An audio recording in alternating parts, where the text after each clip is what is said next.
Hi, my name is Stacy Ford, and I'm creating a 12 by 12 layout. The pictures that you're looking at right now are of my daughter, just showing you. They're from 2 different days. She had her hair braided. And so what I'm pulling out now is just pattern paper from my stash. Most of this is older. Those top 2 pieces, the graph paper there and the script, as well as this border piece, I purchased recently from Hobby Lobby. And I'm sorry, I haven't done this before, so I didn't think to write down all the names of all the products that I've used. This is more of just showing you the process and not necessarily the pieces that I use. So here I'm using just a small bit of adhesive to lay down my pictures. I do that for a couple of reasons. One, for versatility. I don't know where I'm going with this layout yet, and if I want to move them, I don't want to destroy the pictures or the paper, so a little bit goes a long way. And 2, so that if I want to add things underneath, I can do that and not have to pull up my pictures again, as I said before. So you can see that I did need to change my mind already right off the top. I want to change the orientation of the pictures. I'm not used to scrapbooking upside down for a camera, so bear with me a little bit here. I've got to find a new angle that'll work. I figured out how I want my pictures, and then I want to trim off. I trimmed off about an inch, a little over an inch there, just because I want to make sure that my mat doesn't go from side to side of the paper. I want it to be in the middle, not edge to edge. On that piece of paper there is basic gray, and that is a very old piece of paper. In fact, I think it's from one of their very first collections. And here you see me taking this script paper, and I'm going to cut a crude heart. I'm not trying to be precise, and I'm not trying to make it pretty. I want the rough look to it. As you'll see when I go back and cut the inside out, I'm not even lined up. The sides are different sides, and I'm not going to even cut through the bottom. I kind of just rip it off there. You'll see the little tear on the bottom. Just a little bit of a edginess. I'm not looking for perfection. I like the hard edges there. And so this layout, I had no idea what I was doing. I just pulled out paper and pictures. The only thing I knew is that I wanted to do those pictures, and I wanted to do them side by side like that. Here I'm just cutting out a border strip, and then I'm going to fussy cut it with my scissors.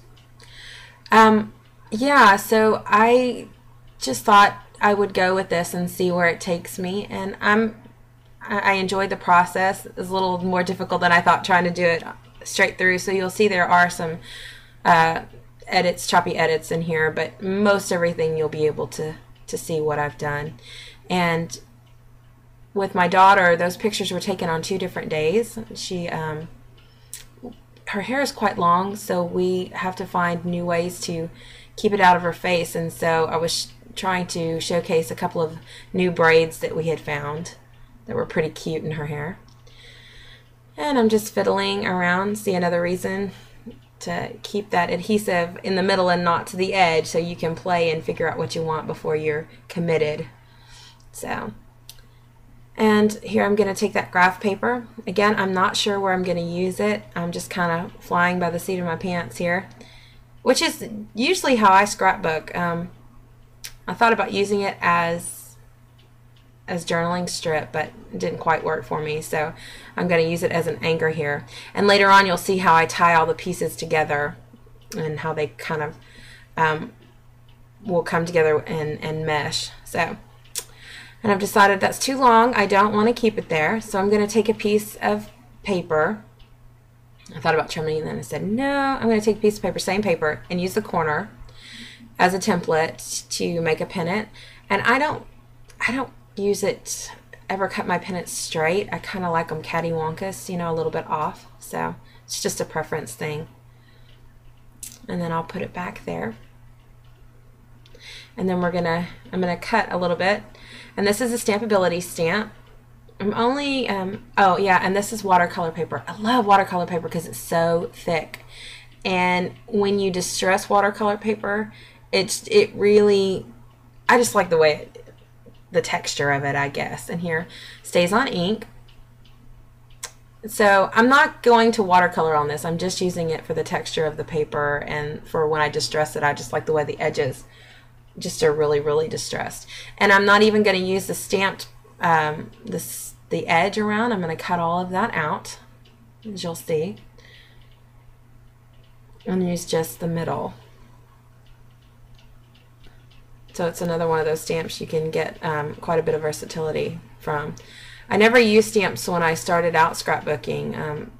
It's only been in the last couple of years that I've learned the versatility, but I really love the fact that I can take one stamp and use it 5 different ways and get 5 different looks, and you know, it's just versatile. So, and here I find my placement, and I'm going to distress it. And I'm using frayed burlap distress ink, but before I do that, I'm going to use, let me see if I can find it real quick. This is close to my heart. Yeah, close to my heart. Hollyhock is the pink that I'm using here. And I've gone in, and then a little heavy on the edges. And now I'm going to take my frayed burlap and go through it. I'm going to do this twice, this step of going on the edge twice. Once before I distress the edges, and then again after I distress the edges. I don't know how to explain it. It's a subtle look, but it gives a little bit of shading, and then my edges aren't white. So I just like the two together. And the little tool I'm using there, I'll show you up close, is a close to my heart edge distresser. I really like it because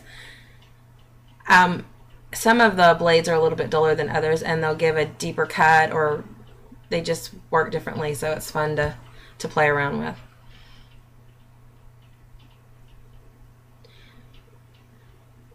Okay, and pull my layout out and fiddle around with the placement there. And I'm trying to just think about what I want to do next. I found some, what do you call that? Let me see. This trim here is from Michaels. I got it, they had it on clearance. A whole bunch of different colors. It's 2 yards for $1. So, and then these little chipboard pieces are also from Michaels. That's 2 different sets that I have in my bag there. And they're really, really nice. And I found them, well, not in the dollar section. Now they have a $1.50 section as well as the dollar section, and that's where these butterflies came with. But they have embossing on them, and they're really pretty. And again, I've skipped forward here, so let me just tell you, I'm going to go ahead and distress the edges of the mat. And you can see I pulled out a couple of other elements that were in my stash. Go ahead and round my corners. A last minute thought, oh, that would look a little bit better with a rounded heart. I'm trying to pull it together. And you're going to see in a second a rose. And that rose is actually made from craft cardstock. And all I've done with that is take it from the Cricut's Art Philosophy cartridge, and they have the rolled flowers where you can create your own. And that's all I've done. Here I am inking the edges again with that hollyhock. And with the rose that I made, I also sprayed it with just some homemade glimmery spritz that it's just a pearlescent color. So, getting rid of that mess. And now I'm going to go ahead and ink the edges of my tags as well.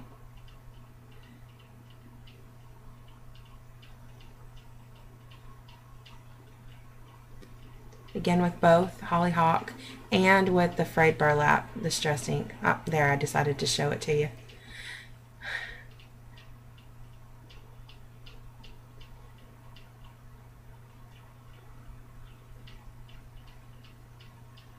And I'm using a sponge like so many of us do. I really like the sponges. The only thing about my sponges, and maybe you can tell me if you have this problem too, is they get little bitty pieces everywhere. And so if you're not careful and you don't blow them off your mat, you can get ink in places you don't want to get it. So you want to make sure that you clean it up. And here I'm going to show you I'm going to trim off the edge. Sorry, I'm getting ahead of myself here.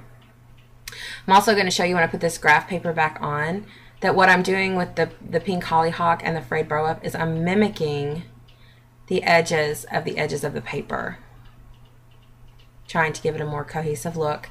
Again, it's all about bringing random elements together. Okay, so now I've gone and I've sewn all my elements with my sewing machine, nothing fancy, just and then I'm gonna distress. I've super sped up this distressing of the heart here because I'm really not that quick. And if you look really close, you can see those little pieces of the sponges. You got to blow those away. I've had a couple of times I'm like, oh, if I'm working on a white layout especially, they leave little ink dots everywhere.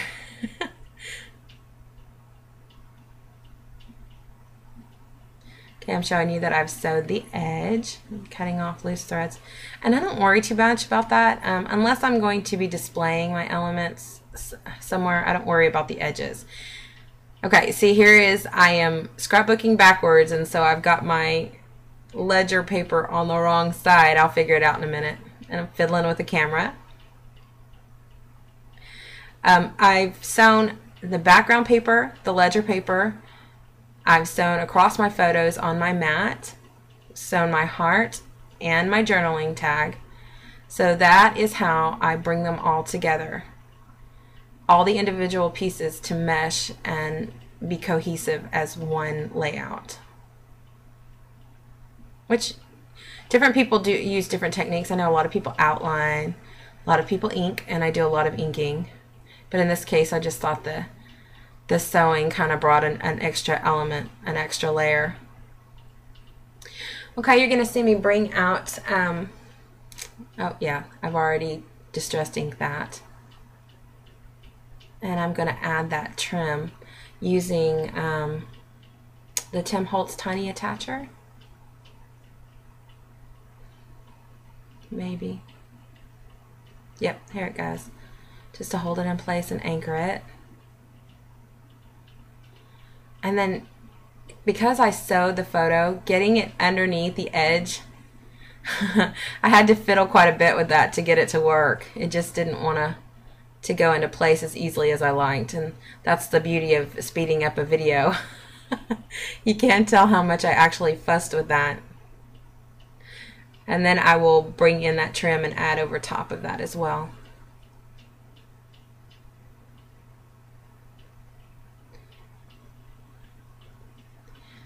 Thinking, trying to figure out what's next.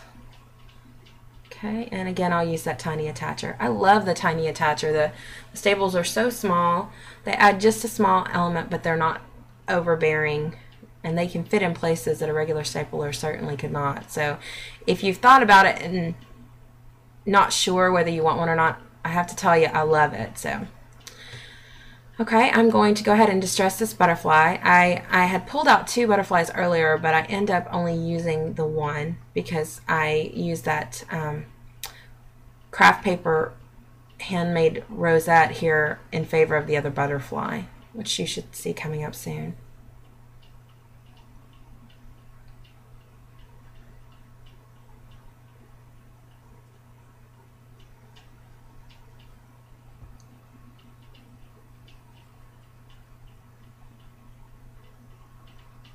And there's a rosette. And then I just took some extra leaves from older flowers that I bought at Michael's. I just kind of saved them as well to use. And I'm not going to do a whole floral arrangement, just the one simple flower, because I really want to draw attention to the braids in Mia's hair. I don't want to overwhelm it with too many embellishments.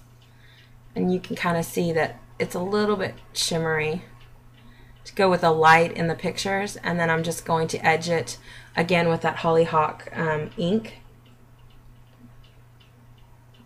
I really like that. It's a deep pink. It's pretty vibrant.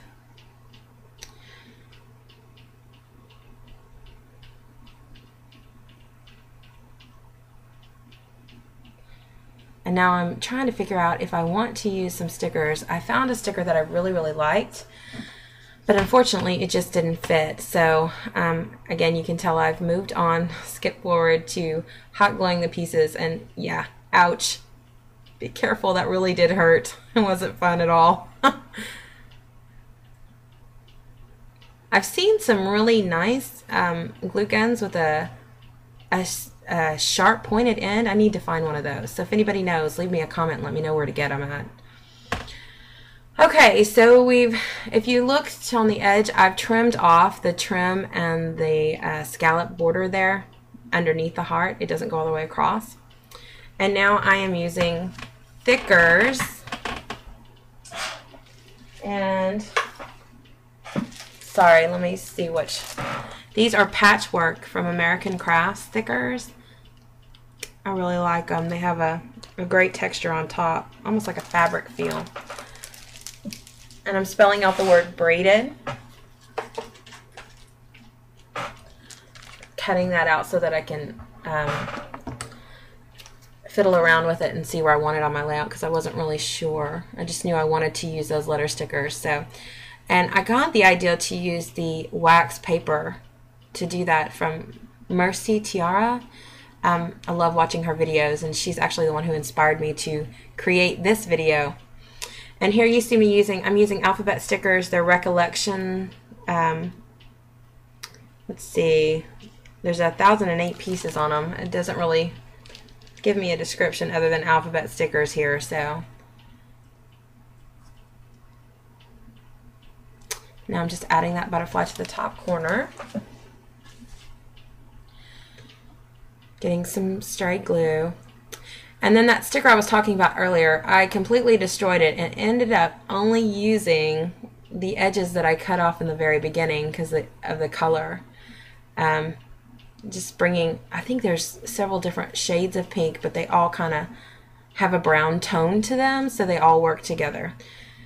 And so I'm just using them as little pennants there. And then I have some, I think these are Heidi Grace. Are they?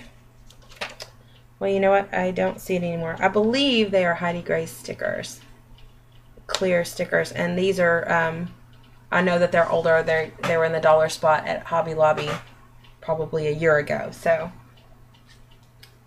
but the concept of using stickers to embellish your elements certainly is not a new one, but always fun to you know, create using someone else's creativity and expounding on that. So, and I'm going to stick that down. Later I go back and add hot glue to it just to make sure that it stays there. Okay, and now I'm showing you the finished layout where I've added just a few elements. A small piece of pattern paper to the top corner there underneath some of the rickrack that I've added as well. And that pattern paper matches a bottom piece of pattern paper in the corner, just to kind of draw it out and across the layout, also cut in a pennant shape. Then I finished my journaling, and I've added rickrack to the rose, to the journaling, and to the butterfly. That kind of creates the triangle. That's what I'm showing you here. And then I've added a sticker and a little heart above my journaling to kind of create another element of interest.